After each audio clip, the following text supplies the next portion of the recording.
ನಮಸ್ಕಾರ ಪ್ರಿಯ ವೀಕ್ಷಕರೇ, ನಿಮ್ಮೆಲ್ಲರಿಗೂ ವಿಶೇಷವಾಗಿ ಇವತ್ತು ಆಷಾಢ ಶುಕ್ರವಾರದ ಮೊದಲನೇ ಶುಕ್ರವಾರದ ಶುಭಾಶಯಗಳನ್ನು ತಿಳಿಸುತ್ತಾ ಶುಭವಾಗಿ ಇವತ್ತು ವಿಶೇಷವಾಗಿರ್ತಕ್ಕಂಥ ಈ ಶರಣ ಪರಂಪರೆಯನ್ನು ರಾಜ್ಯಾದ್ಯಂತ ತಿರುಗ್ತಾ ಇರ್ತಕ್ಕಂಥ ನಮ್ಮ ನೆಚ್ಚಿನ ಗುಂಡ್ಲುಪೇಟೆಯ ಹಿರಿಯ ಸಂಸ್ಕೃತಿ ಚಿಂತಕರು, ಶರಣರ ತತ್ವಪದಗಳನ್ನು ಸಮಾಜಕ್ಕೆ ಬಿತ್ತಾ ಇರ್ತಕ್ಕಂಥ ಸಮಾಜಮುಖಿ ಚಿಂತಕರಾಗಿರ್ತಕ್ಕಂಥ ಶ್ರೀಯುತ ಬಸವಣ್ಣವರು ಇವತ್ತು ನಮ್ಮೊಟ್ಟಿಗೆ ಮಾತು ಬಂದಿದ್ದಾರೆ. ಅವರಿಗೆ ನಾನು ವಿಶೇಷವಾಗಿ ನಮ್ಮ ಪ್ರಚಂಡ ಕಲಾವಿದರ ತಂಡದ ಪರವಾಗಿ ಹೃದಯಪೂರ್ವಕ ಸ್ವಾಗತವನ್ನು ಕೊಡ್ತೇನೆ. ನಮಸ್ಕಾರ ಬಸವಣ್ಣವರೇ. ಇವತ್ತು ಬಸವ ಅನುಭವ ಮಂಟಪದ ಕಾಮಧೇನು ಗೋಶಾಲೆ ಈ ವಿಚಾರದ ಬಗ್ಗೆ ನೀವು ಹಲವಾರು ಕಡೆ ಈ ಬಸವ ತತ್ವಗಳನ್ನು ಮತ್ತು ಈ ಲಿಂಗಾಯತ ಸಂಸ್ಕೃತಿಯ ಬಗ್ಗೆ ನೀವು ಸಮಾಜಕ್ಕೆ ಬಿತ್ತಾ ಇದ್ದೀರಾ. ಈ ಲಿಂಗಾಯತ ಸಂಸ್ಕೃತಿಯನ್ನು ಇವತ್ತು ಪ್ರಸ್ತುತದಲ್ಲಿ ಅದರ ನೈಜತೆಯನ್ನು ಸಮಾಜಕ್ಕೆ ತಿಳಿಸುವ ನಿಟ್ಟಿನಲ್ಲಿ ಏನೆಲ್ಲ ಕ್ರಮವನ್ನು ವಹಿಸ್ತಾ ಇದ್ದೀರಾ? ಲಿಂಗಾಯತ ಧರ್ಮದಲ್ಲಿ ಬಸವಣ್ಣನವರು ಕೊಟ್ಟಂಥ ಸಂಸ್ಕಾರ ಸಂಸ್ಕೃತಿ ಇದೆಯಲ್ಲ, ಇದು ಈ ಸಮಾಜದಲ್ಲಿರ್ತಕ್ಕಂಥ ಒಡಕುಗಳ ನಿವಾರಣೆಯನ್ನು ಮಾಡುವಂಥದ್ದು. ಸಮಾಜದ ನೆಲೆಗಟ್ಟಿನಲ್ಲಿ ಎಲ್ಲವೂ ಕೂಡ ಒಂದೇ ಎನ್ನುವಂತಹ ಭಾವನೆಯನ್ನು ಹೊಂದಿರ್ತಕ್ಕಂಥದ್ದು. ನಾವೆಲ್ಲ ಪ್ರಕೃತಿಯ ವಸ್ತು ಅನ್ನುವಂಥದ್ದನ್ನು ಸಾಬೀತುಪಡಿಸುವಂಥದ್ದು. ಮನುಷ್ಯನ ದೇಹ ಪ್ರಾಣ ಜ್ಞಾನ ಎಲ್ಲಿದೆಯೋ, ಮನುಷ್ಯ ಯಾವ ಭೂಮಿಯಲ್ಲಿ ಹುಟ್ಟಿ ತನ್ನ ಪ್ರಭುತ್ವವನ್ನು ಸಾಧಿಸಿಕೊಂಡಿದ್ದಾನೋ ಅವೆಲ್ಲವೂ ಕೂಡ ಮೂಲ ನಿರಂಜನನಾದ ಭಗವಂತನಿಂದ ಕೊಟ್ಟಂತಹ ಪ್ರಸಾದ ಅನ್ನುವಂಥದ್ದು. ಹಾಗಾಗಿ ಇಲ್ಲಿ ಯಾರು ಹೆಚ್ಚಲ್ಲ, ಯಾರು ಕೀಳಲ್ಲ, ಯಾರು ಮೇಲಲ್ಲ. ಈ ಸಮಾಜದ ಸಂಕೋಲೆಯನ್ನು ಕಡಿದೊಗೆದಂಥವರು ಬಸವಾದಿ ಶರಣರು. ದೇಹವನ್ನು ದೇವಾಲಯವನ್ನಾಗಿ ಮಾಡಿಕೊಂಡಂಥವರು. ಈ ಪುರೋಹಿತಶಾಹಿಗಳಿಂದ ಮೂಢನಂಬಿಕೆ ಕಂದಾಚಾರಕ್ಕಾಗಿ ಒಳಗಾದಂಥ ಜನರನ್ನು ಹೋಮ ಹವನ ವಾಸ್ತು ಕಳಶ ಇವುಗಳೆಲ್ಲರಿಂದ ದೂರ ಮಾಡಿ ಅವರ ಮುಕ್ತ ಜೀವನಕ್ಕೆ ಒಂದು ಪಂಥವನ್ನು ಕಟ್ಟಿಕೊಟ್ಟಂತಹ ಮಹಾಶರಣರು. ಅವರು ಇಷ್ಟಲಿಂಗದ ಮುಖಾಂತರ ದೇಹವನ್ನು ಪ್ರಾಣವನ್ನು ಜ್ಞಾನವನ್ನು ಪೂಜಿಸಿದಂಥವರು. ಇಷ್ಟಲಿಂಗ ಕಟ್ಟಿಕೊಳ್ಳುವುದರಿಂದ ಯಾವುದೋ ಕೈಲಾಸವನ್ನು ಕಾಣಲಿಕ್ಕಾಗಲಿ ಅಥವಾ ಇನ್ಯಾವುದೋ ಮೂರ್ಖತನವನ್ನು ಹೊಂದಲಿಕ್ಕಾಗಿ ಅಲ್ಲ.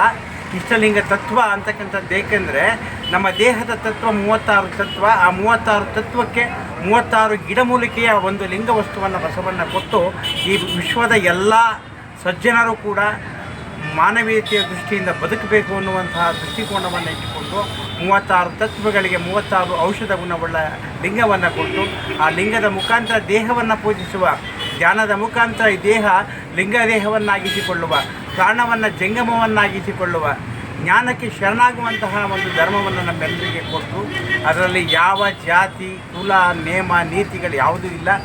ನಾವು ಎಷ್ಟು ಶ್ರೇಷ್ಠರೋ ಎಲ್ಲವೂ ಕೂಡ ಅಷ್ಟೇ ಶ್ರೇಷ್ಠ ಅನ್ನುವಂಥದ್ದು. ಇಲ್ಲಿ ಪ್ರಾಣ ಯಾರ ಸೊತ್ತು ಅಲ್ಲ, ಅದು ನಿರಂಜನನ ಸೊತ್ತು. ಬಡವ ಇರಲಿ, ಬಲ್ಲಿದ ಇರಲಿ, ಮೇಲಿರಲಿ, ಕೀಳಿರಲಿ, ಈ ಬ್ರಾಹ್ಮಣ ಮಾಡಿದಂತಹ 4 ವರ್ಗಗಳಿರಲಿ, ಅವೆಲ್ಲವೂ ಕೂಡ ಬ್ರಾಹ್ಮಣ ವೈಶ್ಯ ಮತ್ತು ಕ್ಷತ್ರಿಯ ಶೂದ್ರ ಇವರೆಲ್ಲರಿಗೂ ಕೂಡ ಒಂದೇ ಪ್ರಾಣವೇ ಹೊರತು ಬೇರೆ ಪ್ರಾಣವಿಲ್ಲ.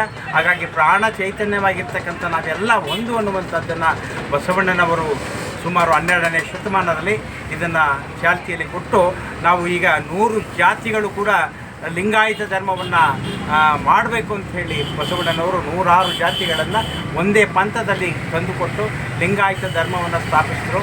ಹೀಗಾಗಿ ನಾವೆಲ್ಲವೂ ಕೂಡ ಈ ಸಮಾಜದಲ್ಲಿ ಒಳಿತನವನ್ನು ಕಂಡುಕೋಬೇಕು ಅಂದರೆ ಈ ಸಮಾಜದಲ್ಲಿ ನಾವೆಲ್ಲ ಪ್ರಬುದ್ಧಮಾನವಾಗಿ ಈ ರಾಷ್ಟ್ರವನ್ನು ಕಟ್ಟುವ ನಿಟ್ಟಿನಲ್ಲಿ, ಈ ರಾಜ್ಯವನ್ನು ಕಟ್ಟುವ ನಿಟ್ಟಿನಲ್ಲಿ, ನಮ್ಮ ಸಮಾಜವನ್ನು ಕಟ್ಟುವ ನಿಟ್ಟಿನಲ್ಲಿ ನಾವೆಲ್ಲ ಕೂಡ ಒಂದಾಗುವಂತಹ ಕ್ರಮಕ್ಕೆ ನಾವು ಒಳಗಾಗಿ ನಾವೆಲ್ಲ ಲಿಂಗಾಯತರು ಅನ್ನುವಂತಹ ಒಂದು ಧರ್ಮದ ಅಡಿಯಲ್ಲಿ ಬರುವಂತಹ ಒಂದು ನಿಟ್ಟಿನಲ್ಲಿ ಈ ಒಂದು ಪ್ರಚಾರವನ್ನು ಕೈಗೊಳ್ತಾ ಇದ್ದೇವೆ.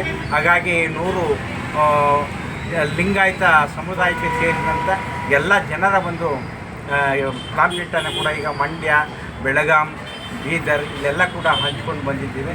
ಇದರಲ್ಲಿ ಕೂಡ ನಮಗೆ ಕೆಲವು ಪತ್ರಿಕೆಗಳು ಸಿಕ್ತು.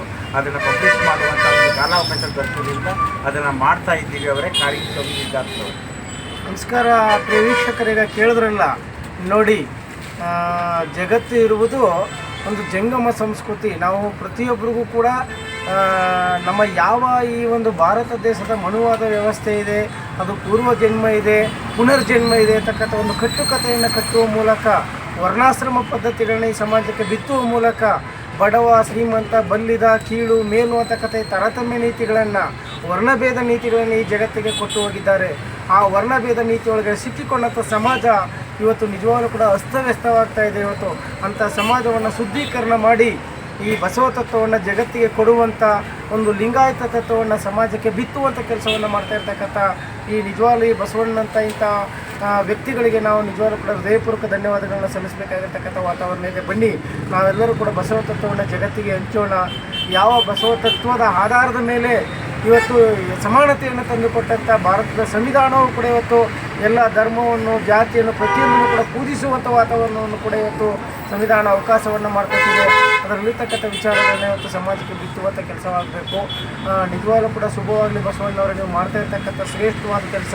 ಇದೇ ಸಮಯದಲ್ಲಿ ಒಂದು ಬಸವ ವಚನವನ್ನು ಹೇಳುವ ಮೂಲಕ ಈಗ ಒಂದು ತತ್ವ ನೀತಿಗಳು ಈ ಜಗತ್ತಿಗೆ ಏನನ್ನು ಸಾರ್ತಾ ಇದೆ ಅಂತಕ್ಕಂಥದ್ದನ್ನು ಒಂದು ಬಸವ ತತ್ವವನ್ನು ಹೇಳಬೇಕಂತ ವಿನಂತಿ ಮಾಡ್ಕೊಳ್ತೀನಿ. ಇದುವರೆಗೆ ಮಾತನಾಡ್ತಕ್ಕಂಥ ನಮ್ಮ ಈ ತತ್ವಪದಕಾರರಾದ ಬಸವಣ್ಣನವರು ಹಾಗೂ ಸಾಹಿತಿಗಳಾದ ಸಂದರ್ಶಕರು ಹಾಗೂ ಸಾಹಿತಿಗಳಾದ ಕಾಳಿಂಗಸ್ವಾಮಿಯರವರು, ಇವರಿಗೆ ನನ್ನ ಅನಂತ ಧನ್ಯವಾದಗಳನ್ನು ಹೇಳುತ್ತಾ ನಮಸ್ಕರಿಸುತ್ತಿದ್ದೇನೆ. ನಮಸ್ಕಾರ.